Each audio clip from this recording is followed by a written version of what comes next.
بله ده اجی وکی میوانی وسلاف دکم و وسلاف دکم و تماشاوان وسلاف دکم سریده طبعا شر که نابرا اسرائیل و ایرانی دا سزده مهی و دست بکریه نه شر که سپریز بود شر که لبندی بون aslında. جبر کو او دمک 2 سال نزدیکتر 2 ساله اسرائیل اریشین خوی کو سر فلسطین و هرمین در دور خوا دست بکریه و پشرا به هلوشاندنا رژیما سوریه ما او هگمونیا ایرانی ده هرمی بر به دوازبوینی واد شو و گلک ریخستنین کو وکی پشتوانی ایرانی دکرن لهرمی yani jari İranî ve hatibûn rêxistin kirin bû ku bikaribe şerrê xwe ji dûrî coğrafya İranî bixîne ji alî İsraîlê ve lawas hatibû hiştin û gelek cihan da hatibû tinekirin jî xuya bû ev şer ber bi coğrafya İranî ve here û dawî da jî sêzde mehê ev şer bawayekî resmî dalî navbera İsraîl û İranî de dest pê kir. Ev tiştekî ku ne sürpriz bû ji bo coğrafyayê me yani ji bo rojhilata navîn bigiştî ev stratejik bû ku İsraîl ji bo bikaribe hegemonyaya İranî li herêma rojhilata navîn paş ve bibe û ber bi hegemonyaya xwe ve biçe aslında bi armanca wê hatibû dest pêkirin ji ber wê aslında gelek kes bendî bûn hatta hinekî Amerîka rayedarên Amerîkî jî sinyalî wî tiştî dabûn yani gelek cara digotin ku dor li Îranî gihîştiye yan işte milletên ku dane Îranî ber bi xilasbûnî ve diçe ji ber wî ji bo navbera hegemonyaya herêmê de şerekî ne sürpriz bû lê wisa xuya dike ku xwesertiyekî wî taybet jî heye yani xwesertiyekî çawa du hêzên serekê ku di navbera di nava rojhilata navîn de şerî herî zêde ya hegemonyayê dimeşîne du serkêşên mezin niha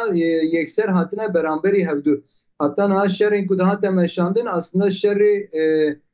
wek temsîlî bû mirotkarîbiyekî bêje işte li Lübnanê Hizbullah hebû li Filîstînê Hamas hebû li Sûriyê rejima Baas nîskî İranî disekînî û bêhtir ev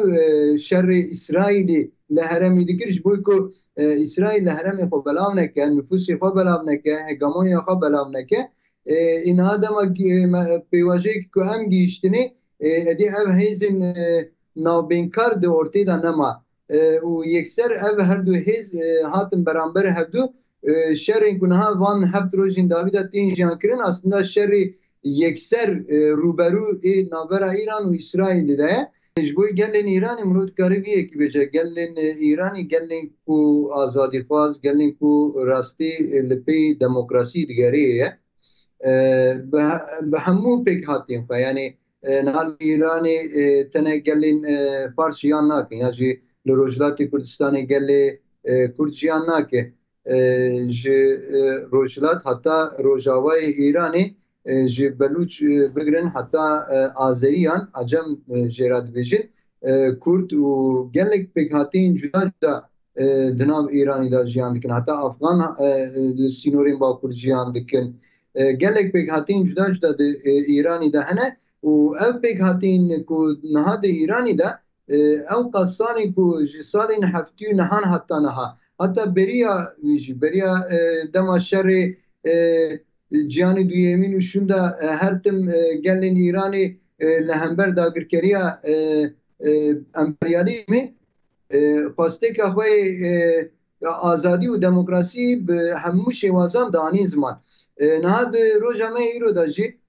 berî wî şerê berî ku ev şer dest pê bike beriya çend salan serhildana şerê serhildana jîn jiyan azadî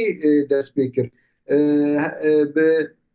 kuştina jîna emînî ve ev serhildan dest pê kir û li hemû coğrafyayê Îranî belav bû ev yekane û berî wî gelek caran serhildan li hember rejima mollaya Îranî derketibû holê bi wan serhildana gelên Îranî heta helwestên xwe di alî azadî û demokrasî de nîşan daye piştgiriyên xwe ji bo azadî û demokrasî daye nîşandan. Lema niha di roja me îro de jî di nava heft rojên derbasbûyî de jî helwestên gelên Îranê di vê bi vî rengî ye. Tu carî ji îrada xwe ji azadî û demokrasî xwe gav paş da navêje û her tim xwasteka wî ji bo rejimekî sistemekî demokrat sistemekî ku îradeya gelan nas dike sistemekî ku azadiya jinê nas dike sistemekî ku îfadeya çandê tê de tê bicihkirin dixwaze gelek hêzên ku berê li Îranê di qada siyasî de cî digirtin wekî işte Nevîn Şah mesela bangawazî dikin dibêjin bila gelê Îranê rabe em ê werin em ê nizam çi dikin mirov vê yekî dikare bipirse yani niha beşên ku niha radibin dibêjin em piştgiriya gelê Îranê dikin gelo di serhildana jin jiyan azadî da li ku derî bûn. Niha mesela İsrail dema ku êrişê xwe li Îranê dest kir û serokên İsraîlî bangawaziyên gelên Îranê kirin gotin işte em dixwazin gel jî me re rabe em ê wî rejimê hilweşînin. Pekî dema gelên Îranê rabûn ji bo ku vê rejimê hilweşînin hêzê İsraîlî li ku derî bû. Wî çavê çi dikir çima piştgiriya wê serhildana jin jiyan azadî nekirin yan jî yek daxuyanî derbadê rêda nekirin. Îro mesela em dibînin ku mesela gelên Belûç ku di vê serhildanê de serhildana jin jiyan azadî de cê girtibûn di çalakvanên Belûç îro biryara îdamê li ser wî hatiye dayîn li bajarên Îranê de. Pekî wextê ev serhildêrên ku hatin îdamkirin gelo yek devlet, yek hêz, yek muhalefetên Îranê ên li derve ên li Amerîka rûniştine yek gelo yek daxuyanî dabûn yan jî piştgiriya van serhildanan van çalakvanan hatibû kirin ku di roja me îro dijî biryarê darvekirinê li ser van tê girtin gelo çi qas piştgirî dabûn niha di vê alî de ez dibînim ku gelên Îranê tu carî ne guh daye şerên hegemonîk al dijî siyaseta molla yan jî dijî rejima İslamgir ku li Îranê heye ne piş guh daye van tiştana ne jî bi rejimê re bûna yek her tim tarafê xwe sêyemîn diyar kirine her tim piştgiriyên xwe ji bo demokrasî azadî dane nîşandan û helwestên xwe di vê alî de nîşandan. Ez karim wê yekî bêjim. û piştî ku bûyerên Sûriye qewimîn û wekî bihara gelan digotin biharê Araban digotin pişta biharê gelan hat binavkirin hat destpêkirin şûn da bêhtir li Rojavayê Kurdistanê Kurd xwastin tevlî pêvajoyî bibin rêxistinê xwe ava kirin saziyên xwe ava kirin hêzên xwe çekdariya ava kirin bi wî şêwazê tevlî şoreşa Rojava dest pê kir û tevlî pêvajoya aloziya Sûriye bûn. Di wir de jî dûbendî dest pê kir yani aliyekî ku işte xwe bi muxalefetê we îzah kir aslında û tevlî muxalefetê bûn û beşek jî ne bi rejimî re ne muxalefetê we wekî xeta siyemîn esas girtin û dest pê kirin û niha di roja me îro de xuya dibe ku îradeya gelan bi çi şêwazî xuya derdikeve holî yani pratika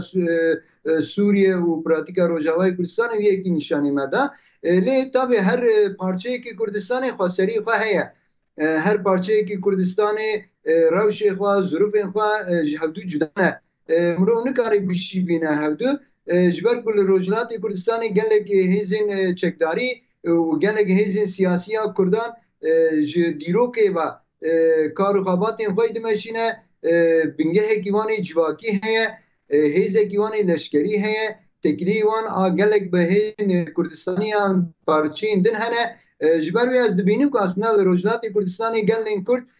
gelê Kurd û gelên heremê bi giştî zêdetir amadeyî vî peyvajiyê yani di vir de em dikarin bêjin asta amadebûyîna gelê me Kurd a Rojhilatê Kurdistanê zêdetir ji gorî parçeyên din û parçeyên din jî divê gerek divê alî de asta alîkariyê asta destekdayînê hin xorttir bikin. Ez vî yekî dibînim yani Doktor Hundirî jî anî ziman bandora hêzên başûrî li ser hêzên Rojhilatê gelekin. Beriya niha her çiqasî belkî ez şaş bim jî ji bo ku bi devleta Îranî re li hevkirinekî yan jî siyasetekî hevpar hate meşandin ev hêzana xwastin ku ji hêzî daxînin yan ji hêzî qut bikin jî ev hêzên Rojhilatê Kurdistanê rastî hebûna xwe berdewam kirin. Dibe ku hebûna wan ê askerî jî hîn hebe. Dibe ku hebûna wan a siyasî hîn xortir be li pêş be. Dibe ku hêza wan a rêxistinî di nava civakî de xortir jî bin. Lê divê gerek di roja me ya îro de siyasetên ku girêdayê partîbûyînên ê giştî gerek xwe ji holê rakin. Yani ne ez dibînim ku mesela pejak beriya fetreyekî zaten PKK jî xwe fesih kir. Pejak wek partiyekî serbixwe partiyekî ku ne girêdayî tu hêzan derdikeve pêş û bi îrada xwe bi hêza xwe bi hêza xwe ya rêxistinî di nava gelên Rojhilata navî Rojhilatê Kurdistanê de dixwaze pêvajiya wî tevlîhev bike. Wî pêvajiya şerê navbera İsrail û Îranî de bike, bikar ve parastina evê bike, parastina gelên Rojhilatê Kurdistanê bike. Yani tene bi Kurdara sînordarmayî jî niha di roja me îro de Kurd ne tene pêşengiya Kurdistanê dike. Kurd bi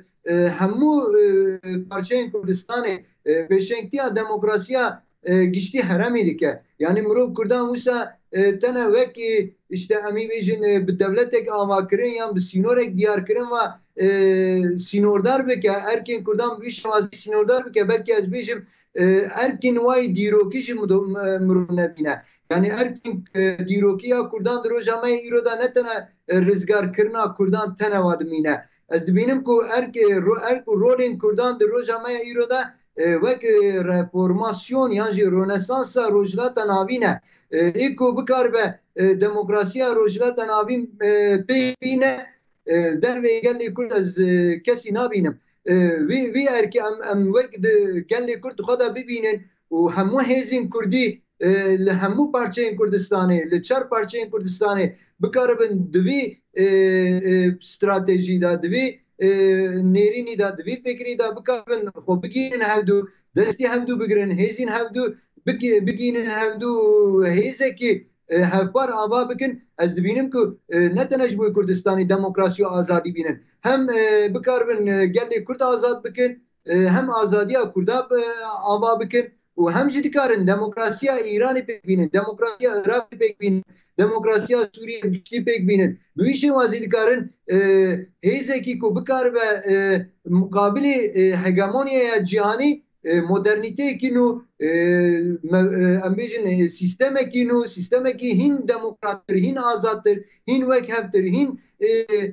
sîstemekî adaletî têda heye dikarin ava bikin û pêşengiya pêvajiya nû ya cîhanê bikin ji ber ku cîhan niha ji nav şerekî cîhanî ya pir xeter ra derbas dibe û ev şer ji bo gelên cîhanê bi giştî çawa encamên şerî duyemîn ji bo cîhanê gelek xirab bû bi milyonan însan di nava wî şerî de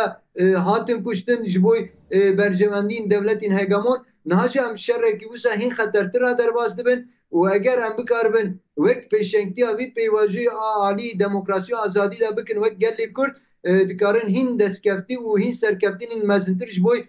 Kurdan jî ji bo gelên Rojhilata navê jî û ji bo însaniyetê jî bi dest bixin.